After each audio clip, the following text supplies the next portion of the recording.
हमारे साथ रमेश दलाल जी जुड़े हुए हैं, राष्ट्रीय किसान नेता। और अभी फिलहाल इन्होंने एक बहुत बड़ा आंदोलन भी किया था, एक गोत्र में शादी ना करना और साथ साथ जाटों को आरक्षण के लेके, और लगभग आमरण अनशन पे बैठे हुए थे।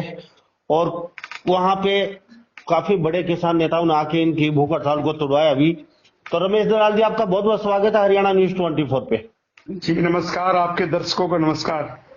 रमेश दलाल से आपसे जानना चाहेंगे, आमरण अनशन पे बैठे थे, अब आप खड़े हो चुके हैं, अब आगे की रणनीति आपकी। जुलाना के अंदर आपका कहीं ना कहीं एक भव्य प्रोग्राम होने जा रहा है खापों को लेके, और उसमें है कि मतलब क्या आगे की प्लान है, और ये इतना बड़ा आयोजन की रूपरेखा किस लिए तैयार कर रहे हैं, और वहां कितने लोग आने हैं, और कितनी पंचायतें, कितनी खापे, कितने किसान नेता, और आपका मकसद है क्या? फिलहाल चुनाव का समय है, लोकसभा चुनाव बिल्कुल चरम पे है।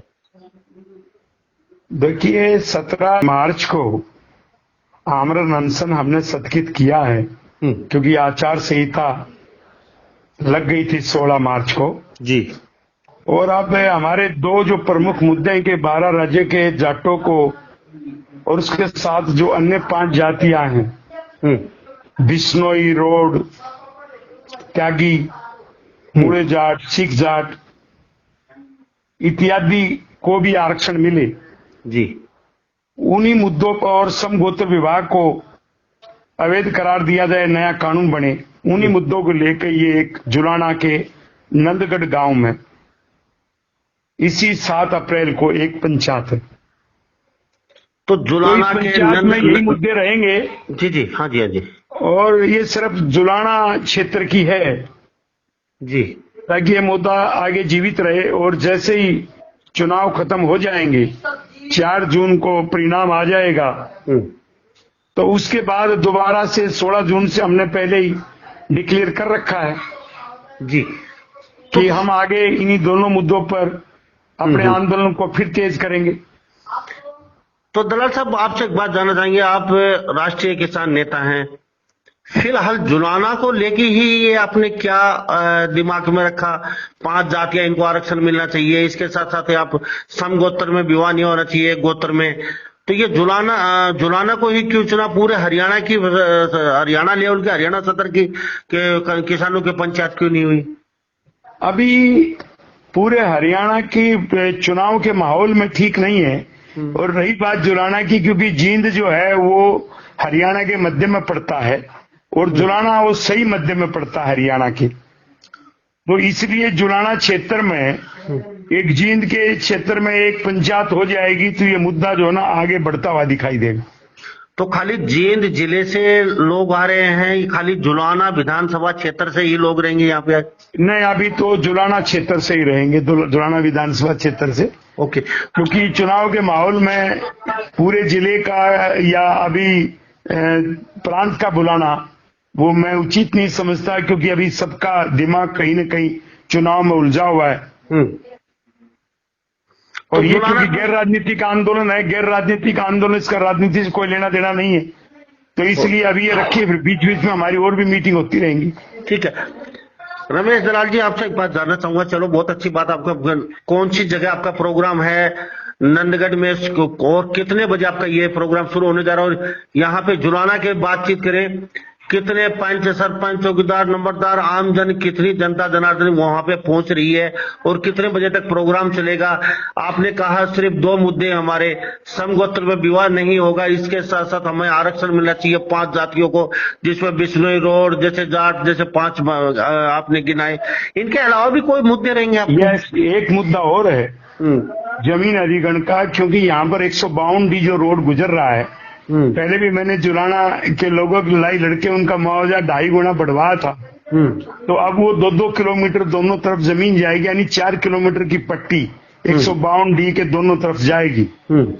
तो उसके लिए लोगों को जागृत करना, संगठित करना, ताकि सस्ते भाव में सरकार हमारी जमीन को न लूट सके, ये मुद्दा भी है। और क्योंकि वो जुलाना उसका प्रभावित क्षेत्र है, इसलिए भी हमने जो जी। तो दलाल साहब, समय 10 बजे का समय है। हाँ जी, 7 अप्रैल का 10 बजे का समय, नंदगढ़ का सरकारी हाई स्कूल, उसमें ये प्रोग्राम है। जुलाना के बिल्कुल नजदीक नंदगढ़ है, उसी के सरकारी स्कूल में 7 अप्रैल को 10 बजे ये प्रोग्राम। कितने पंचायतें, कितने लोग, कितने आमजन आ रहे हैं? जुलाना क्षेत्र को पूरे को बुलाया गया है, सबको आमंत्रित किया गया है।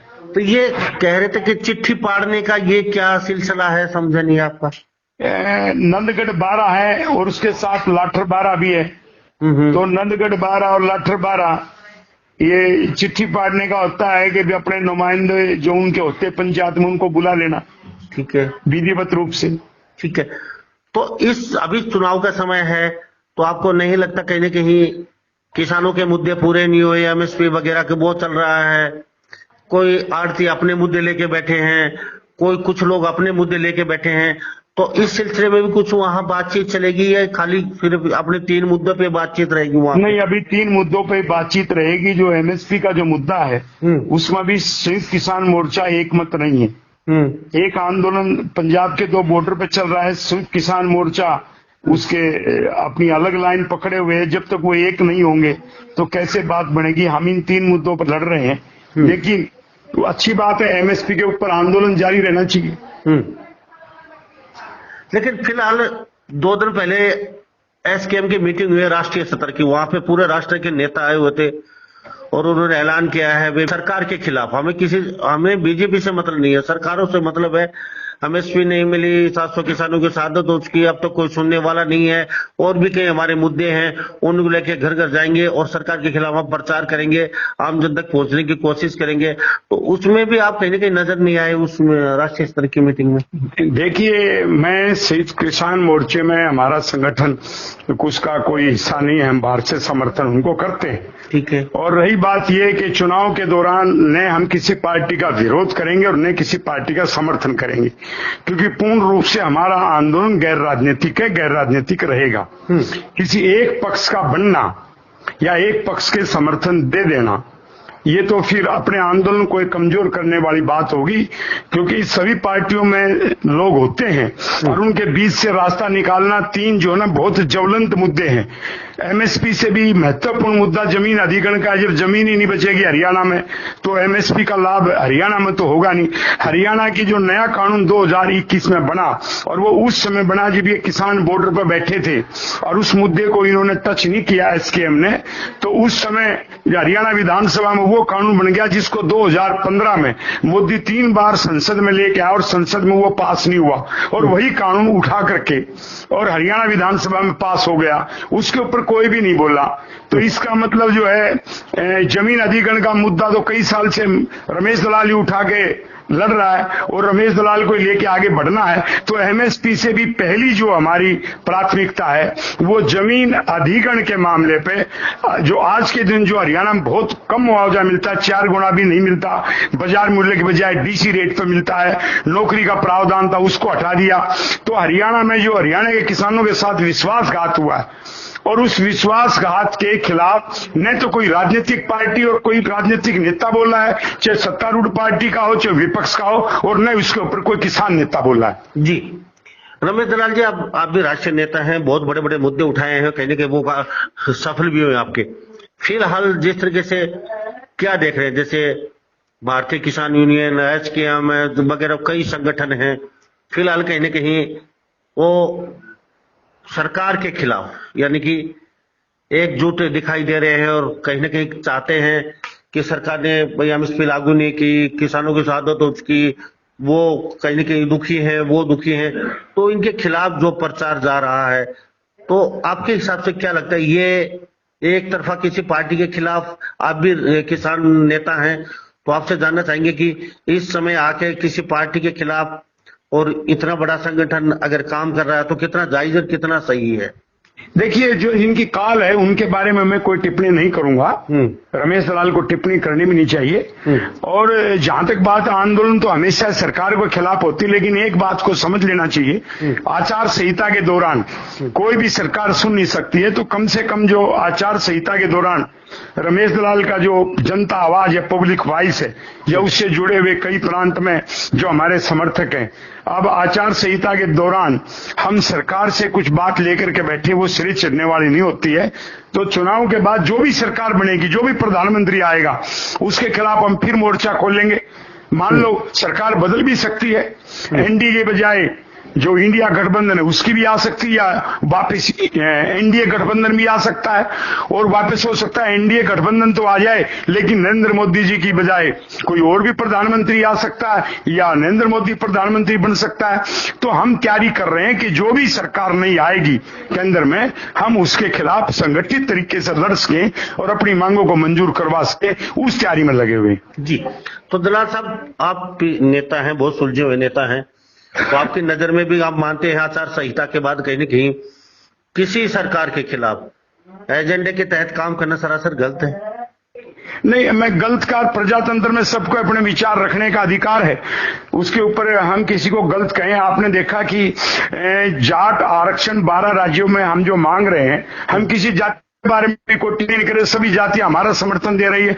रमेश दलाल का आंदोलन एक अच्छे तरीके से संगठित तरीके से चलता है, वहां पर जो ना हम कंट्रोवर्सी खड़ा नहीं करना चाहते।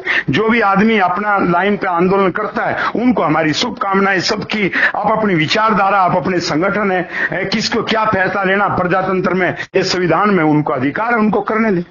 तो अभी आचार संहिता लगी हो तो इस समय आप किसी के खिलाफ या किसी के पक्ष नहीं है, या किसी सरकार के खिलाफ वहां गैर राजनीतिक? आपने बताया अभी जुलाना में 7 तारीख को नंदगांव सरकारी स्कूल में आपका सुबह 10 बजे भव्य प्रोग्राम हो रहा है।